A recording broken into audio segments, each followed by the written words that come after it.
everybody, and welcome to Savagely Delightful, a podcast exposing the schadenfreude nature in all of us. Each week, your co-hosts John and Chrissy will be coming at you with different stories of people making the kind of dumb mistakes that we all just love to hear about.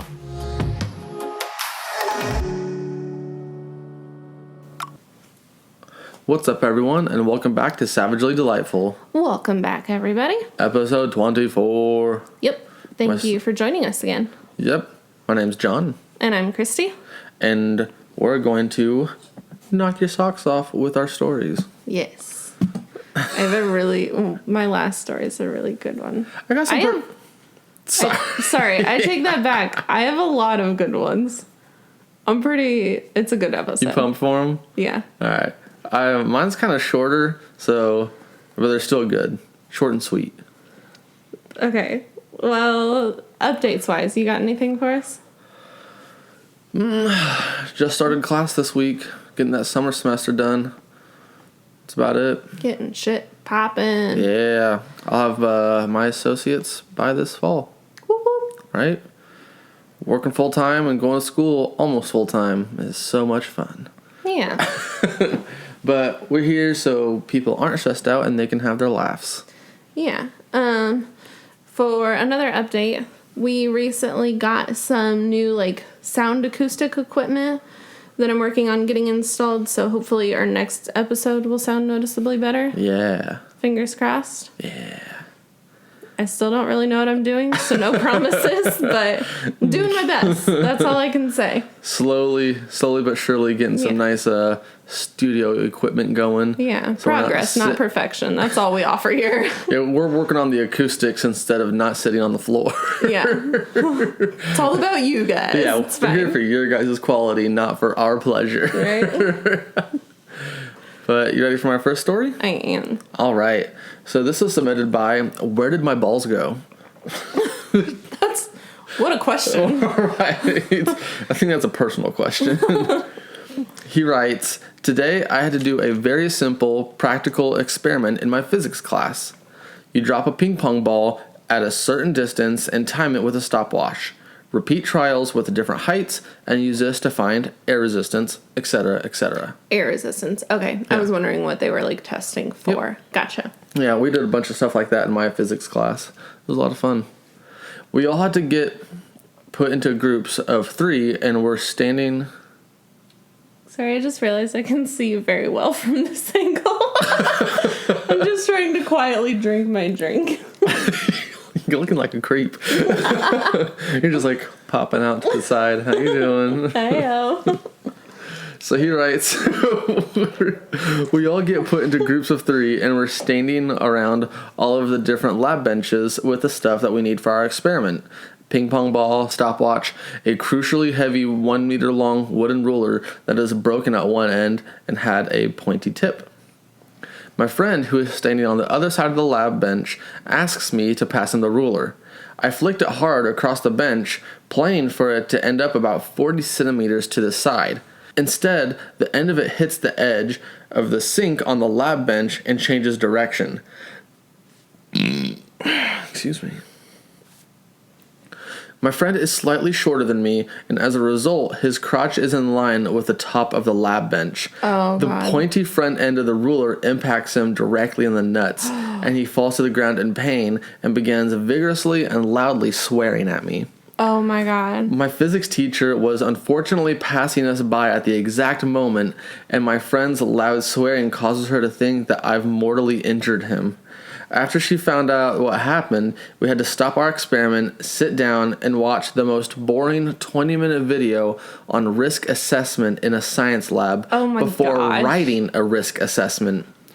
We then had to conduct the experiment while wearing lab coats and safety goggles to prevent injury. Because a lab coat's going to help that. After class, everyone yelled at me for forcing them to watch this stupid video and do a risk assessment. I mean, oh my God. I would have yelled at you too because, that's what friends do. Right. I can't tell you how many times my best friend and I have hit each other nuts on accident or on purpose, though. Well, and I feel like that's just one of those, boys things. Yeah, even though it's very very not good for you. No, it's not healthy at all, No. but you still do it. Yeah. So don't worry about it. No harm, no foul. My physics teacher, though, I'm surprised we didn't have to write risk assessments all the time, because I swear this teacher loved throwing shit around the room. The teacher themselves Yes. did? Yeah. Well, that's why, because they don't care about risk. Yeah, he threw shit all the time, but it was to show how different forces worked. Oh. Like, he would take the book and just like... He's like, this is the force of my anger. Right. Yeah. No, he would like be pressing up against the wall, and he's like, what force is pushing against the book? Me and the wall pushing back plus gravity pushing down. You know, that kind of stuff. And then sometimes he would take our textbook and just toss it across the room and let it hit the floor. And he was like, all right, now what forces were applied during the middle and at the end? And, you know, that kind of thing. Gotcha. So... Well, that sounds much more boring.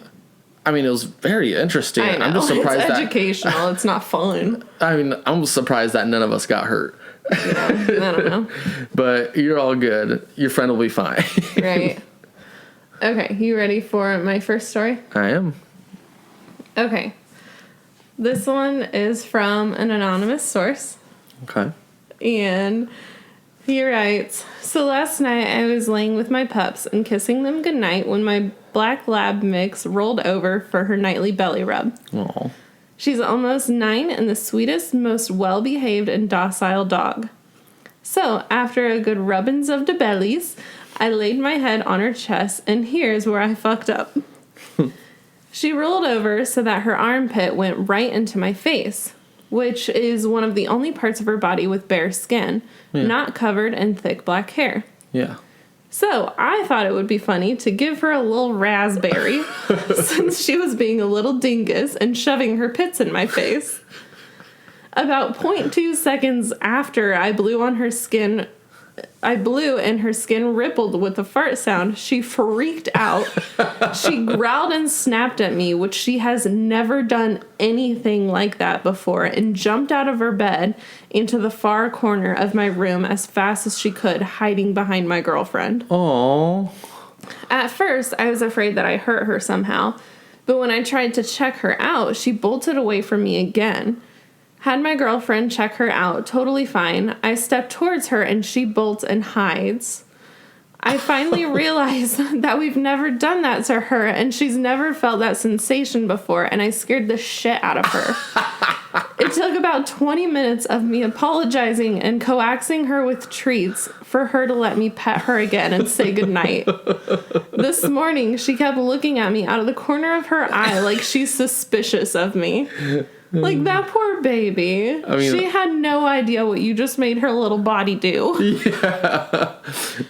It's okay. Our oldest dog, Cricket, is always side-eyeing me because I'm always torturing her.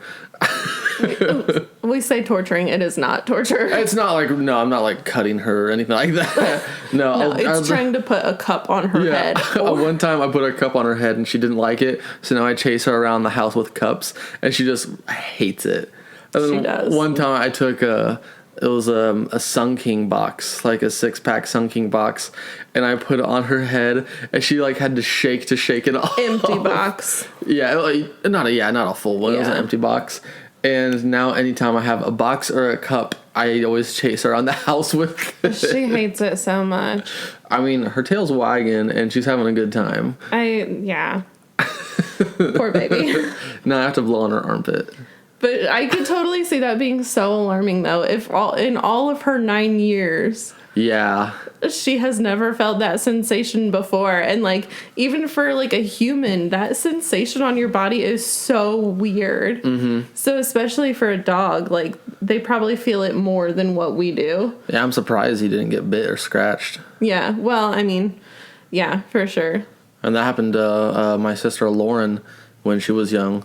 Yeah. Super friendly dog named Max. One time we were like watching a movie or something, and we like used him as a pillow all the time. We just lay our head on him, and he just lay there, and all is well. But I think she like threw her head back too hard or did something and it hurt him, and he like whipped over and like bit her head or something like that. Yeah, just out of shock and scared. Yeah, exactly. Yeah, that poor doggo. Yeah, it's gonna take some coaxing, but she'll probably never trust you with her armpit again. But, no, not at all. So next episode, I'll tell you guys how it went down with Cricket and me. Oh God, poor Cricky. Do it to Leia. Leia has too much fur. Nothing on her isn't covered. Does. She's just one big old fur ball. Yeah. You ready for my second one? I am. All right. This was submitted by upLinto. Hello. Yeah. And they write, upLinto you too. My boyfriend, who was 21, was having a group of friends over who were all vaccinated for an evening of D&D. Oh, you're doing it too? Yeah. Well, we thought it would be fun to make mulled wine to go along with dinner that someone else was bringing for the group. Mulled wine. Mulled? Yeah. Not mulled? Yeah. Sorry, my bad. Mulled wine. It's all good. Learning something new every day. It was a pretty standard recipe for mulled wine: cinnamon, juice, cloves, etc. I was working all day, so he was tasked with doing the grocery shopping and preparing the drink. Instead of buying cloves, he read the ingredients and, 1, thought cloves meant garlic cloves, and 2, thought a clove of garlic was an entire bulb. A whole garlic. Thankfully, he didn't start making the mulled wine until some of the friends had already arrived, and one of them asked him what the fuck he was doing, trying to add 16 bulbs of garlic to a double batch of mulled wine. He ended up making the drink without any cloves because we obviously didn't have any, and it still turned out okay. You don't want garlic wine? But now we have to figure out what to do with a whole bag of garlic bulbs. Oh my goodness. Like, come on, man. Have you ever heard of garlic in wine before? Like, that's just not... He's just following the recipe, man. No. Like, that's just not using your brain. No pass on this one. That would have been gross. Yeah, that was all you. You weren't using your head. That would have tasted so bad. Oh, that would have been gross. Just drinking liquid garlic. Yeah, I do love garlic, but oh my. Not in wine. What flavors to mix together. Oh. Yeah. Yeah, you would have ruined that whole night for everybody. Yeah, for sure. Next time, use your head, man. Come on. Yeah. Google it. Yeah, honestly. Google it. Like I said, no pass. That'll He didn't work. even try. Yeah. Yeah, 0 effort. Okay, you ready for my next story? Yes. Okay. This one is from DirtiestLarry. DirtiestLarry. Yes. So. All right. 2 things before we start the story. First off, I want to shout them out because when this episode drops is 2 days after his birthday. Oh, happy birthday, DirtiestLarry. Happy belated birthday. And thank you for contributing your story to our show. We appreciate you and hope you had an awesome day and a great year. Yeah. And also, he is a super great writer. Oh, okay. So, his story is fun. My expectations are high. Okay, well, here we go. You better deliver right. He writes, Friends, allow me to regale you with a tale of a recent exploit of mine at the local grocer. Already sold. So I'm close to wrapping up my almost daily trip to the food market, and I come to the dairy aisle looking for cheese. Almost daily to the supermarket? Yeah. Hard pass. Actually, I would really enjoy, like, if I had the time, I would enjoy that. Getting fresh vegetables or fresh anything every single day, and then going home and making and preparing a nice meal. That would be nice, but every day, we so don't have the time for that. Not saying he does. I don't know his life, but... I mean, if that's his prerogative, then yeah, go for it. Yeah. But it's not ours. Absolutely. Okay, so he says, I stand there trying to make a difficult decision between Gouda and Havarti. Gouda won. And while doing so, I noticed out of my excellent peripheral vision that I am being given the stink eye by what looks to be a human attempt at a dumpling. They wanted the Havarti. They chose Gouda, so they could have had it. But the lady was likely in her late 40s, early 50s, shorter than me, and that's saying something. muffin top build, and strangely enough, wearing a wide-brimmed hat that looked like a cross between a Special Forces jungle hat and a gardener's helmet. This guy is laying it on thick. Right. Like, he is judging hard. So, here's where we're going to take a turn, okay? Okay, so he says, anyways, I wrap up my decision-making under the blistering glare of the demi-human and start putting the item in my shopping cart. I start walking away, and she says something to the effect of, took you fucking long enough looking at my cheese. Jeez. What the fuck, right? Like... Okay, Karen. Right, yeah, basically. Like, that already sounds like this lady is, like, having some kind of legit, like, mental issues. Like, bad. But he says, normally this type of phrase would make me do a what the fuck, but instead I responded without any hesitation whatsoever by saying, shut up, fat Karen, like it was her rapper name.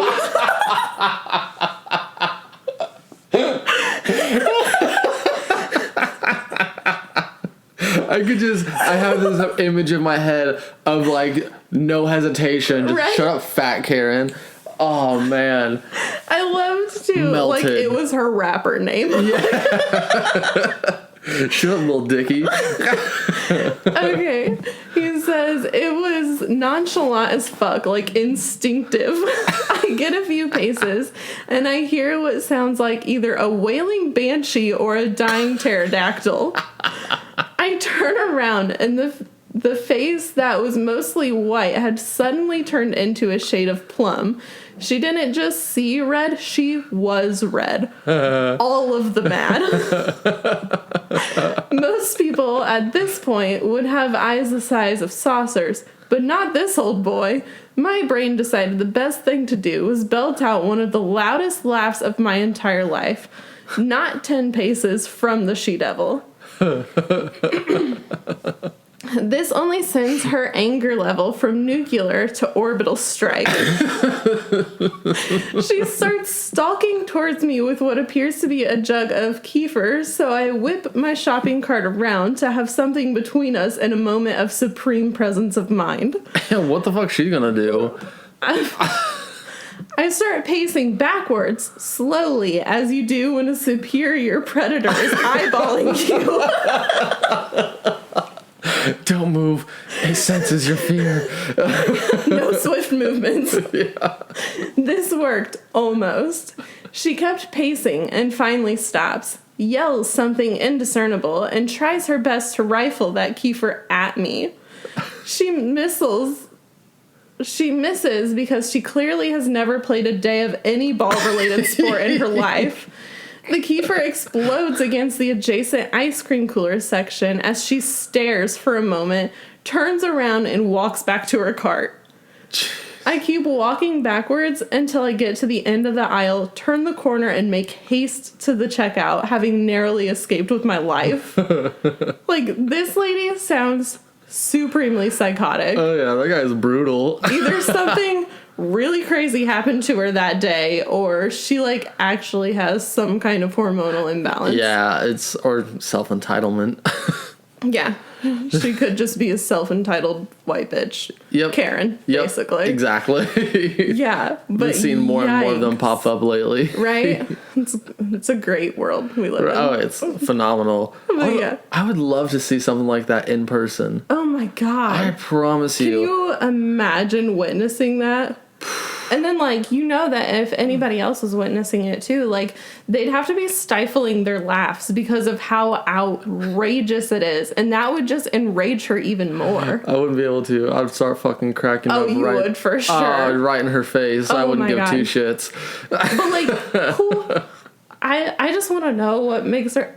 But also, another point, if that is all your cheese, you're doing terrible at selling it. What? She said, for my cheese. Oh. Looking at my fucking cheese or something like Jeez. that. So, like, yeah, super entitlement there. But then also, God. If that is your cheese, you are terrible at selling it. Yeah. Just, like, throwing stuff at him. Oh, what I crazy lady. could not handle that. No. I have zero tolerance for that kind of bullshit. Yeah. I wouldn't put the cart in front of me. Nope. She comes right at me and hits me with something, I'll punch an old lady in the face. Oh my God. I don't give two shits. Whatever. That's equality. That's true equality. That's equality. It is. Oh my goodness. Yeah. Wild story though. So you ready for my third? I am. Okay. This one is a doozy. Okay. Whew. Very cringy. Oh God. Okay. All right. I'll just go with it. So this was submitted by Anonymous. Okay. Hey, And Anonymous. She writes, Hey girl, hey. I knew the risk. I knew it damn well, but I thought, nope, this isn't going to happen to me.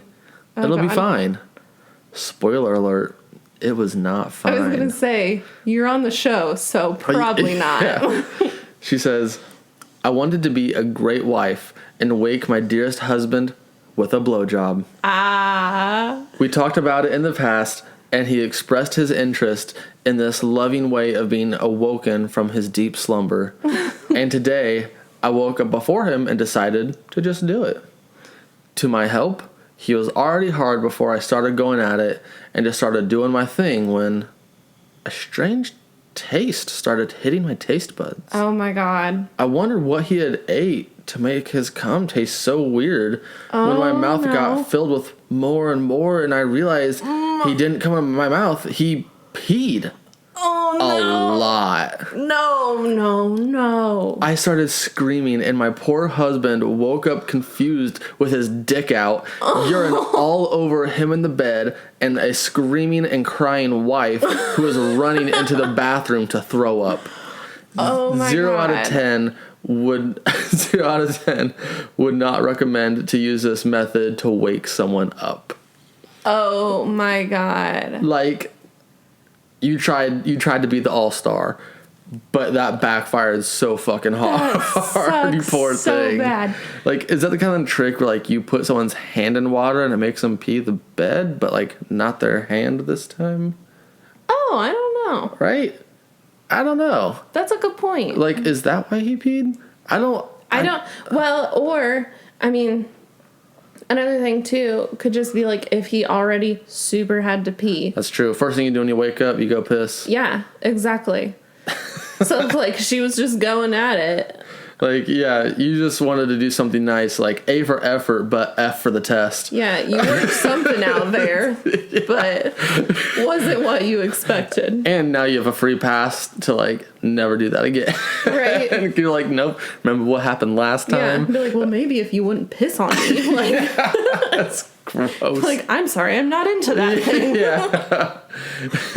Oh, my Yeah, goodness. she tried to be on A1, but ended up being F2. F2. Oh, God. Okay, are you ready for my third story? Oh, Leia's dreaming right now, and her paws are running so fast. Oh, my gosh. She's so cute. Sorry, yeah, I'm ready. Okay, this one's a long one, All right. but it's a great one. All right, I'm ready. Okay. So, my third story today is from Jacoby 6. Okay? What's up, Jacoby? So, it says, let me set the stage. It's the summer of 1997. I'm a 13-year-old boy, and my dad and I are driving back from the movie theater after watching the movie Air Force One with Harrison Ford and Gary Oldman. Man, talk about the good old days. Yeah? Yeah. Like, Right. obviously, I was one at that point, but I remember, I don't know, before, like, the internet was huge and, like, cell phones, just, like, driving around with, like, your parents. Yeah. From a like, movie going theater. to the movies. Yeah. Yeah. Some good shit. Normally, after such an action-packed movie, I would be very energetic and talking my dad's ear off. He turns to look at me because he noticed that I have gone silent, and I am lost in thought. After a few moments, he breaks the silence and asks, "What are you thinking about?" As I slowly snapped out of my 1,000-yard stare, I start talking about a few items that bothered me. I pointed out it really did not have anything to do with the plot, but a few details with the plane itself bothered me. My dad and I love everything to do with air and space. We used to go to airports and watch the planes land and take off and visit air and space museums whenever we had the chance to. Oh. Adorable, right? Just a few years ago, my dad and I went to the Space Museum down... Oh, where is that? In Tennessee. It's real close to the Tennessee border. I have no idea. We had a lot of fun there, though. It was super cool. He says, so according to my 13-year-old brain, this made me somewhat of a professional, and I was more than confident that because of my quote-unquote years of experience, I could improve the safety of the real Air Force One. What were the details that bothered me, you might ask? Well, as far as I can remember, I was upset that they did not portray Air Force One being more bulletproof and being able to withstand small arms fire better. I started asking my dad about how thick the hull of the Air Force One was, and he said if he knew what measurements were taken to reinforce the protection of Air Force One. He said as far as he knew, all that was classified, and we are not allowed to know what measurements are taken to protect it. I would assume decent standards. Right? You would hope. Yeah, you would think. Okay, he says, I sighed and scoffed a bit, and that is when my wise, all-knowing father says, you know, you can email the president. Wide-eyed, I exclaimed, really? He says, yes, I'll find the address for you when we get home, and I'll help you get logged into AOL. Good old AOL. You're right. It's crazy. People don't think about that kind of thing. Yeah. Like the Kevin Bacon rule. Yeah, with 3 points to Kevin Bacon. 7. 7? I thought it was 3. Pretty sure Is it? It's 7 to the president. I have no idea. Yeah, within it's 7 within Kevin Bacon, and it's less to get to the president. I think it's like only 5 points of contact. Gotcha. I have no idea. Something but like yeah, that. if you don't like something that you see people, you can write to your representatives. Yeah. Let Call them know. Yeah. Call their cell phone. Call them. Email them. Get super drunk and just play some music on the phone. They have to listen to it. Somebody does. Yeah. That is somebody's job to listen to that. Okay, so they write, disclaimer, do not do what I'm about to do. Oh, shit. Oh, okay, I already see where this is going. Sorry, go on. He says, as the sweet siren song of the dial-up modem played, I could feel my excitement rising. My adrenaline was pumping wildly, and before I knew what had happened, I had typed my email and hit send.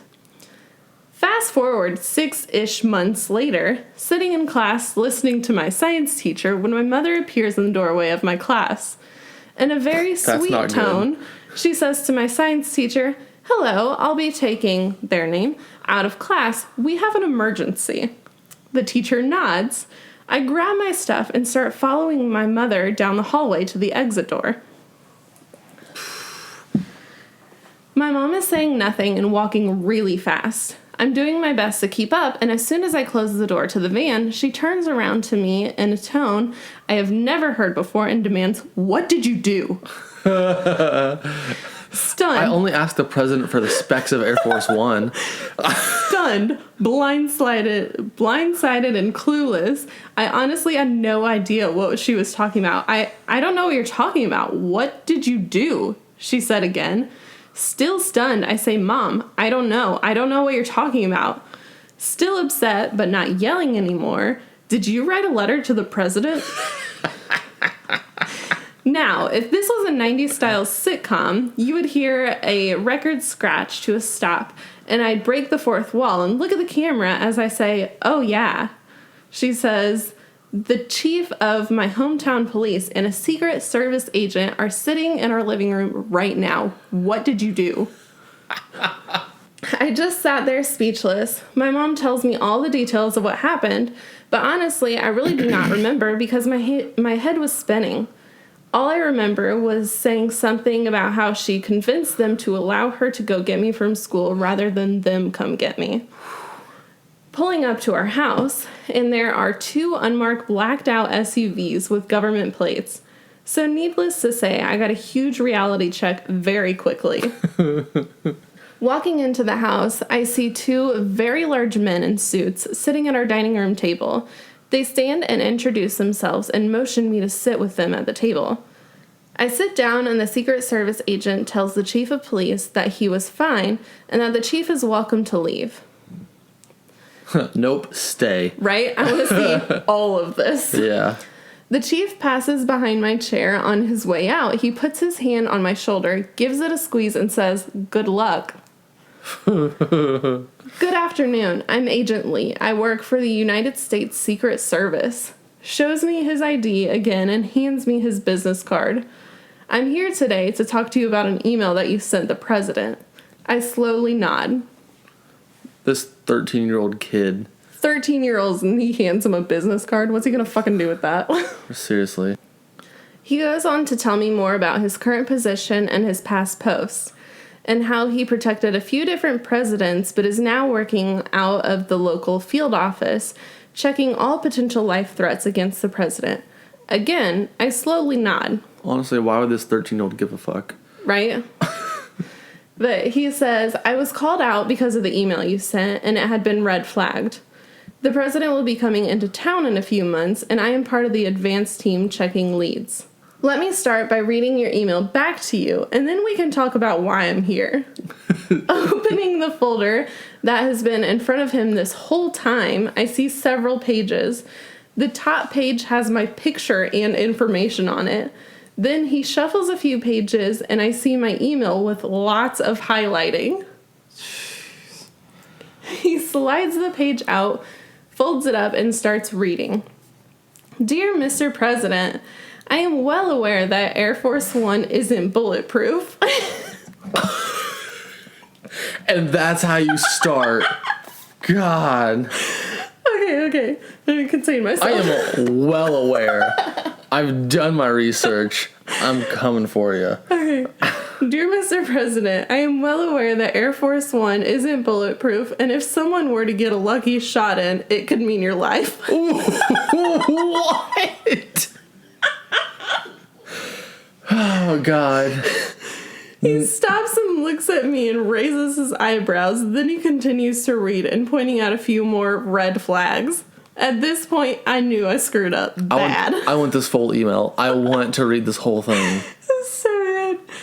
After finishing reading my own words back to me, he slides the letter back into the folder. He asked me a few follow-up questions and finished with, now, Mr. my last name, after meeting you and rereading the letter with you and taking in consideration your answers to my questions, I don't think you're a threat.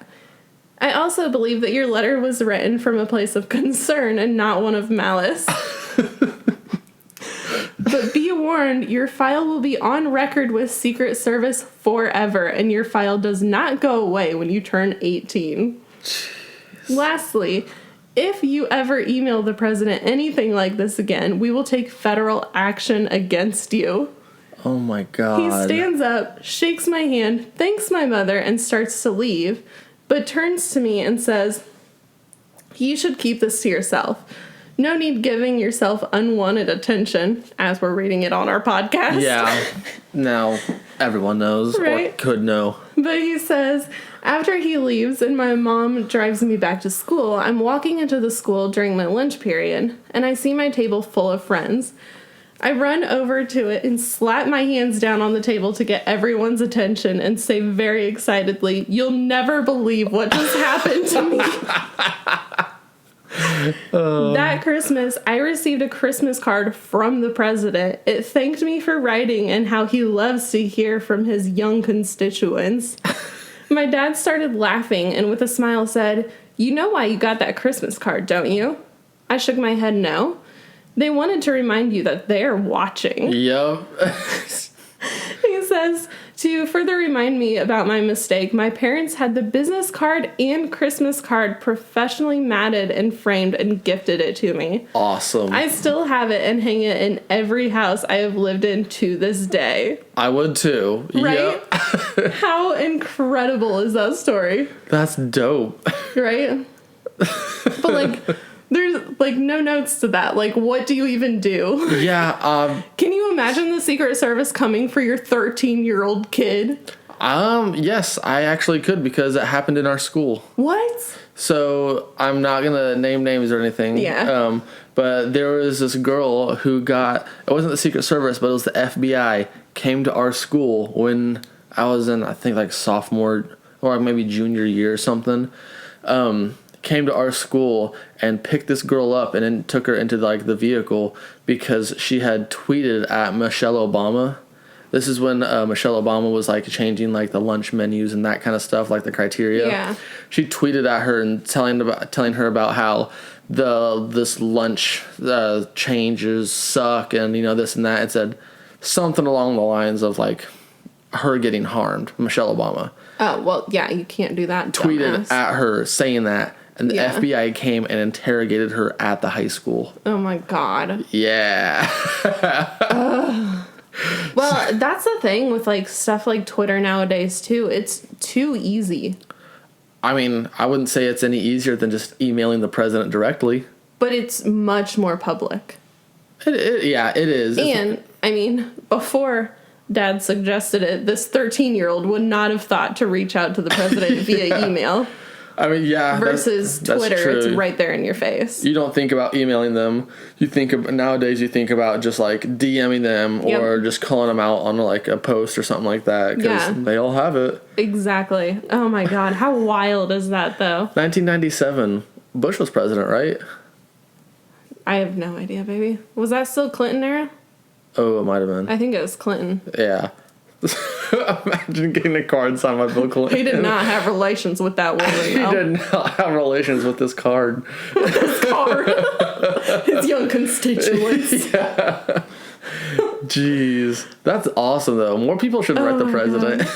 Not like that, maybe, though. Unless you want interactions with Secret Service. I mean... Don't come knocking on our door, please. Yeah, I don't know. It'll be a fun story. We put it on the podcast. Can we put you on the podcast with us?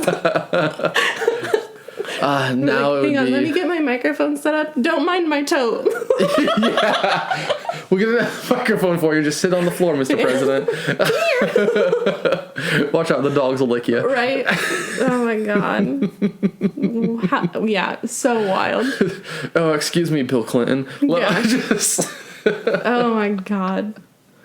So crazy. That's awesome. Yeah, but that was my story, so I think that is it for this episode. John, do you have any closing? Email your president. That's all I gotta say. Drunk call them. It's fine. Don't threaten their lives. But. Yeah, don't do that. That's bad. No, that's it. Yeah, if you have any stories, we have our website up now, so you can send them on our contact us link on www.savagelydelightful.com. If you don't want to do that, you can email us at savagelydelightful@gmail.com. Our Patreon link should be on the website. Help us not sit on the floor anymore, please. And yeah, thank you for listening. Yep, and we'll see you guys next week. Bye. Bye.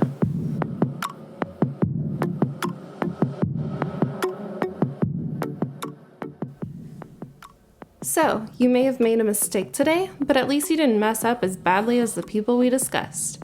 If you did, we would love to hear about it, and we may even feature your story on an upcoming episode. You can find us online at www.savagelydelightful.buzzsprout.com, on Twitter at savage_delight, and on Instagram, Facebook, and YouTube at savagelydelightful. If you like what you heard today and you want to show your support, please consider donating to us on Patreon at patreon.com/savagelydelightful. Don't forget to like and subscribe so you don't miss future episode releases, and please consider leaving us a review so that it's easier for others to find our podcast. Thanks, bye!